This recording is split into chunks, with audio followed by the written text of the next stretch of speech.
Well, all I can say is I began to be inspired to do the things that I and ZOA do. I'll translate. Yeah. By the Matar family, Ruth Matar, and her late husband. I used to eat at their home, and they strengthened. Whenever I felt weak and I'd come to Israel, they would strengthen me each time. They were much tougher than me, and they strengthened me.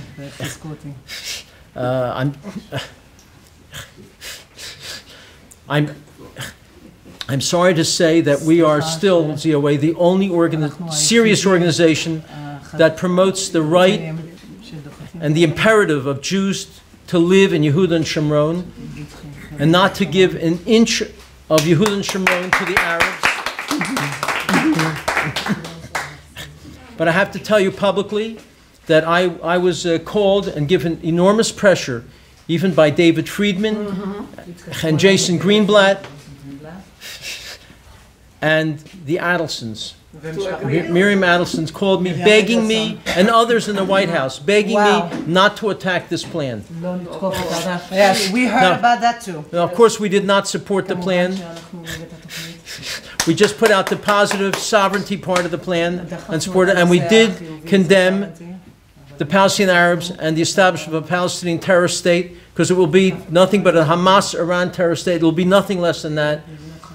And we tell people all the time, the Palestinian Arabs have been offered a state 4 times in the last 20 years, and they've said no without a counteroffer. What more proof do you need that the issue is not land or statehood, it is Israel's destruction? And we promote this wherever we can. And I'm trying to convince other Jewish groups, especially Birthright, to come to Yehuda and Shomron when they visit. They won't come. They won't come to Yehuda and Shomron. They tell me they're afraid of terrorism. And I tell them that 80% of the terrorist attacks are within the Green Line. So most of the attacks are within the Green Line. If you're afraid of terrorism, then you shouldn't go to anywhere in Israel or to many of the areas of cities in America. You shouldn't go there as well. Learn to protect themselves. They should come here because of the boys.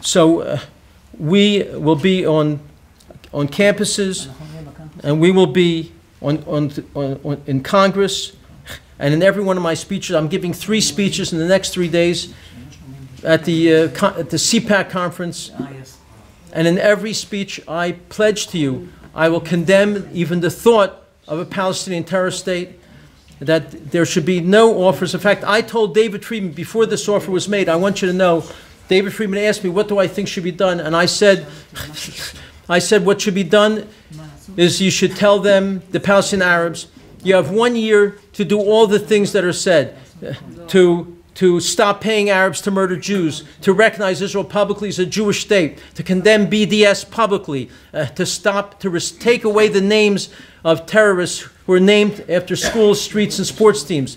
And after a year, if they don't do this, America should say we will support Israel doing anything they want in Judea and Samaria, and you should offer not a single compromise for that year. You should say, we'll see how you do, and then we'll talk about it a year from now. That is what I said. You did ask, what did he answer?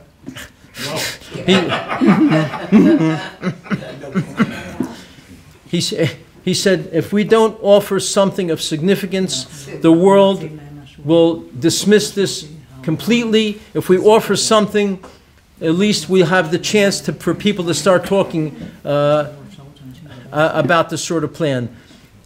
We disagree with offering, after 26 years of the Palestinian Authority, paying people to murder Jews, promoting hatred and terrorism and violence. They shouldn't be offered a single inch of compromise, of concession. They've shown themselves to be terrorists.